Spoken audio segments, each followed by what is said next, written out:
जय श्री राम। नमस्कार सभी मित्रों को।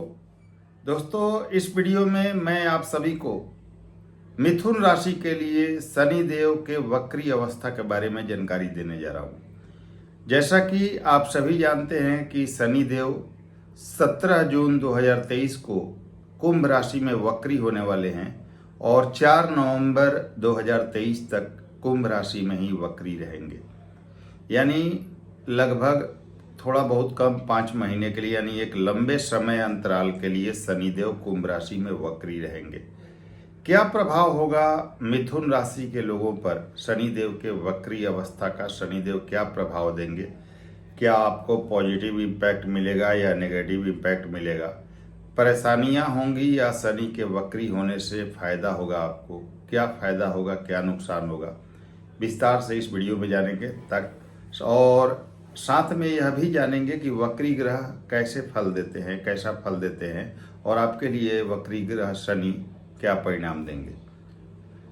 सबसे पहले यह क्लियर कर लें कि यह जो वीडियो है आपके जन्म की राशि, आपके चंद्र राशि पर आधारित है। दोस्तों, शनिदेव 17 जून 2023 को कुंभ राशि में वक्री होंगे और 4 नवंबर तक वक्री ही रहेंगे लंबे समय के लिए। वक्री ग्रह क्या है, सबसे पहले वह जानते हैं। दोस्तों, वक्री ग्रह ऐसा प्रतीत होता है कि उनकी चाल उल्टी हो गई है, परंतु यह उल्टे नहीं चलते बल्कि इनकी चाल धीमी हो जाती है, जिससे यह वक्री या उल्टी चाल में प्रतीत होते हैं। परंतु यह चाल इनकी सीधी ही रहती है, उल्टी नहीं होती, बस उनकी चाल धीमी हो जाती है। और वक्री होने से ग्रह में चेष्टा बल आ जाती है। चेष्टा बल का मतलब यह है दोस्तों कि षडबल में एक बल होता है, 6 प्रकार का। जब बल का गणना हम करते हैं षडबल से, तो वहाँ एक चेष्टा बल प्राप्त होता है ग्रह को। वह चेष्टा बल यहाँ पर वक्री ग्रह में आ जाता है, यानी कि ग्रह सामान्य से कई गुना ज़्यादा बलवान हो जाता है। कुछ अतिरिक्त करने की चेष्टा करता है वह ग्रह, कुछ विशेष करने की चेष्टा करता है और वह बहुत ज़्यादा बलवान हो जाता है। चेष्टा बल आने के कारण, वक्री होने के कारण वह ग्रह बहुत ज़्यादा बली हो जाता है। एक बात और है, जो ग्रह वक्री हो रहा है, अगर दशा अंतर्दशा उस ग्रह की चल रही है आपकी, या लग्न लगने से कोई आपका संबंध हो या राशि स्वामी से कोई संबंध हो, तो दोस्तों आपके स्वभाव में वक्रत्व भी आ जाता है। वक्रत्व का मतलब ये है कि कुछ अनप्रेडिक्टेबल भी सोच हो जाती है। कभी कभी आप गलत फैसला या कुछ अलग तरह का फैसला भी ले लेते हैं। लेकिन ये बात निश्चित है कि जब आपका मुख्य ग्रह वक्री होता है तो कुछ चेष्टाएं आपकी बढ़ जाती है, कुछ बड़ा करने की सोच आप में आ जाती है। तो ध्यान दीजिए, वक्री ग्रह बहुत ज़्यादा बलवान हो जाता है, चेष्टा बल के कारण बहुत ही ज़्यादा बली हो जाता है वह ग्रह। अब देखिए दोस्तों, वक्री ग्रह कैसे प्रभाव देते हैं। अगर शुभ ग्रह वक्री हों, कुंडली के शुभ ग्रह अगर वक्री हों तो वह ज़्यादा अच्छा परिणाम देते हैं, और अगर अशुभ ग्रह वक्री हों तो वह ज़्यादा बुरा परिणाम देते हैं। यहाँ शुभ और अशुभ से मेरा मतलब नैसर्गिक शुभ और अशुभ ग्रह नहीं है। किसी भी ऐसे ग्रह की बात कर रहा हूँ मैं जो आपके कुंडली के लिए शुभ हो या योग कारक हो। आपके कुंडली के लिए कोई भी योग कारक ग्रह, चाहे वह पाप ग्रह हो, क्रूर ग्रह हो या सौम्य ग्रह हो, अगर कुंडली का योग कारक और शुभ ग्रह वक्री हो रहा है तो उसकी योग कारकता में कई गुना वृद्धि हो जाती है। और अगर मारक ग्रह वक्री हो रहा है तो मारकता में कई गुना वृद्धि हो जाती है। यहाँ पर देखिए, यहाँ पर एक चीज क्लियर कीजिए कि कुंडली का योग कारक ग्रह कभी भी अच्छा परिणाम देगा वक्री होकर, और मारक ग्रह बुरा परिणाम देगा या ज्यादा बुरा परिणाम देगा, क्योंकि उसमें बल बढ़ जाते हैं। ये स्थिति, इस तरह से आप वक्री ग्रह के बल की गणना कर सकते हैं। अब शनिदेव के वक्री होने का किन लोगों पर ज्यादा प्रभाव पड़ेगा, किन पर ज्यादा और जल्दी इम्पैक्ट पड़ेगा, सबसे पहले वह समझ लेते हैं। मित्रों, जिन व्यक्तियों की शनि की दशा या अंतर्दशा चल रही है, या दशा अंतर्दशा स्वामी से किसी प्रकार का संबंध है। संबंध कैसे हो सकता है? मान लीजिए शनि की दशा या अंतर्दशा नहीं चल रही है, मान लेते हैं शुक्र की दशा या अंतर्दशा चल रही है, या किसी और ग्रह की अंतर्दशा चल रही है शुक्र में, तो संबंध शनि का कैसे हो सकता है? दशा या अंतर्दशा स्वामी से शनि का संबंध या तो दृष्टि से हो सकता है, या युति से हो सकता है, या नक्षत्र के द्वारा हो सकता है। शनि के ही नक्षत्र में वो ग्रह हो तो अगर शनि से दशा या अंतर्दशा स्वामी का कोई आपका संबंध है तो यह जो वक्री प्रभाव है वो आप पर जल्दी और ज़्यादा इम्पैक्ट करेगा, ज़्यादा प्रभाव दिखेगा, जल्दी प्रभाव दिखेगा।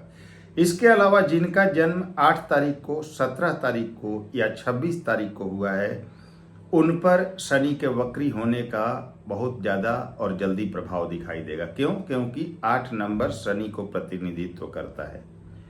एक चीज़ और देखिए कि शनिदेव लगभग अक्टूबर के अंत तक या कुछ समय के लिए अक्टूबर में तक, अभी से मतलब जून से अक्टूबर तक राहु के नक्षत्र में रहेंगे। तो राहु आपके कुंडली के जिस भाव में होंगे वह भाव भी एक्टिव होगा और कुछ समय के लिए मंगल के धनिष्ठा नक्षत्र में भी जाएंगे। तो इसका मतलब है मंगल से संबंधित भी फल आपको प्राप्त होंगे अपनी कुंडली के अनुसार। तो यह दोनों जो राहु जहाँ बैठे और मंगल का जो स्थिति है उसका भी फल आपको प्राप्त होगा, उसका भी फल आपको यहाँ पर मिलेगा। एक चीज और ध्यान रखिएगा कि वक्री ग्रह अपने पिछले भाव का भी फल देता है। यहाँ तो शनि वैसे भी देंगे क्योंकि पिछले भाव में उन्हीं की राशि आ रही है, मकर राशि।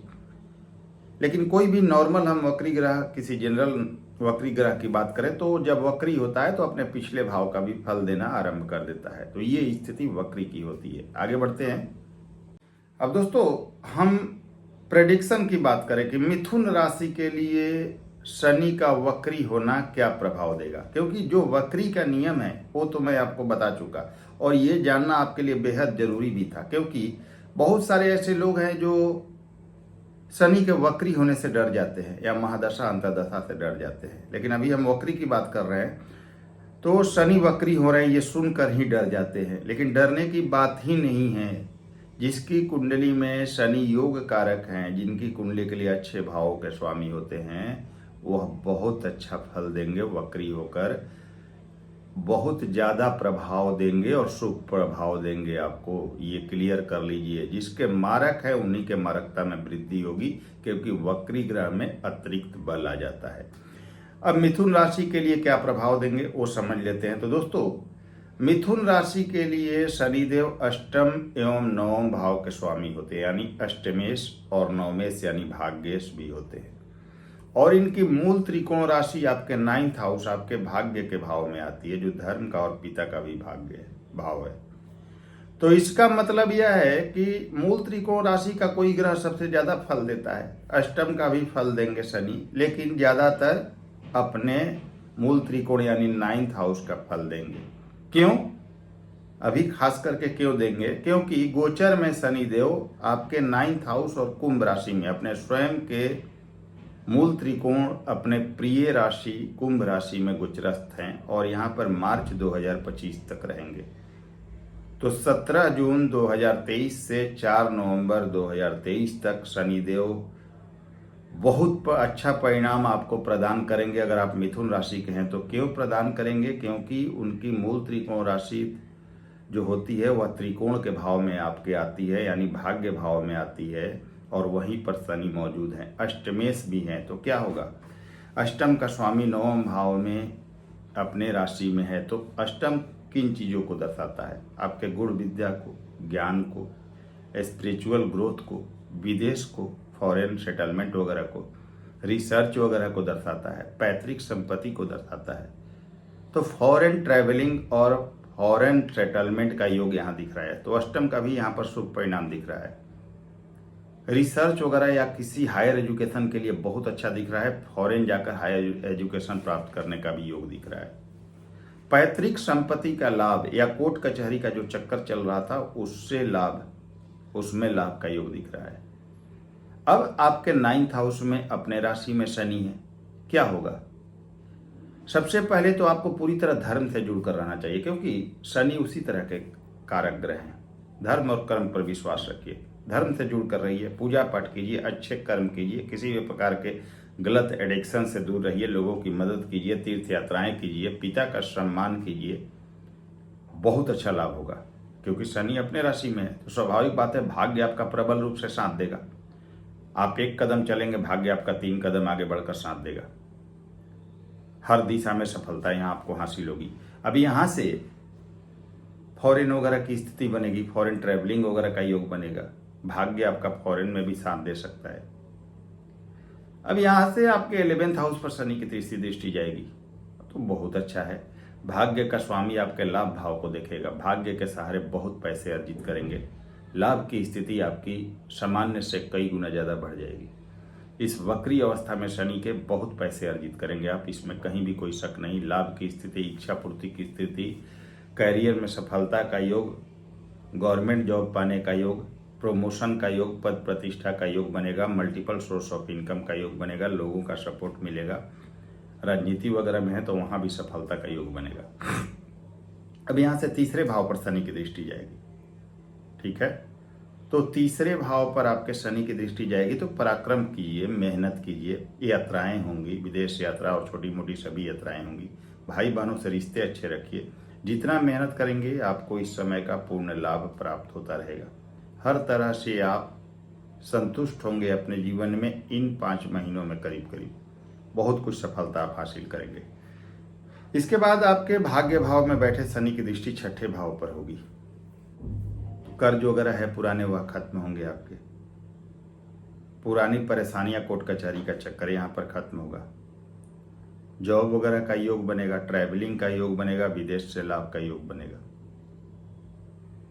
तो शनि आपको हर तरह से यहां पर बहुत ज़्यादा सपोर्ट करने वाले हैं। बस थोड़ा पिता के स्वास्थ्य का ध्यान रखिएगा। पिता का स्वास्थ्य यहाँ पर प्रभावित हो सकता है, या पिता से रिश्ते आपके अच्छे रहें, इसका ध्यान रखना है आपको। बाकी हर क्षेत्र में मिथुन राशि के लिए लाभ का योग बनेगा। हाँ, एक चीज़ ध्यान रखिएगा, शेयर बाजार वगैरह में ज़्यादा इन्वेस्ट करते होंगे तो उससे थोड़ा सा दूरी बनाइएगा। अभी सोच समझ कर इन्वेस्टमेंट कीजिएगा, नहीं तो लॉस हो सकता है। ये मैं अपना बहुत दिनों का अनुभव आपके सामने शेयर कर रहा हूँ कि शनि की ऐसी स्थिति शेयर बाजार में लाभ नहीं कराती बल्कि लॉस कराते हैं। तो कभी आपको ऐसा हो जाए कि 1 लाख मिल जाए लाभ और 5 लाख आपके चले जाए और आपको कर्ज लेना पड़ जाए, तो इस स्थिति से बचिएगा। बाकी अन्य सभी चीज़ों के लिए शनि का यह वक्री अवस्था मिथुन राशि के लिए बहुत ही शानदार परिणाम देगा। स्वर्णिम समय आपके जीवन में 17 जून के बाद आने वाला है। तो उम्मीद करता हूँ आप सभी को यह वीडियो पसंद आई होगी। मित्रों, अगर वीडियो पसंद आई हो तो लाइक करें, शेयर करें। नए व्यूवर्स हैं चैनल को सब्सक्राइब कीजिए। अगले वीडियो में फिर से मिलते हैं, तब तक के लिए नमस्कार, धन्यवाद।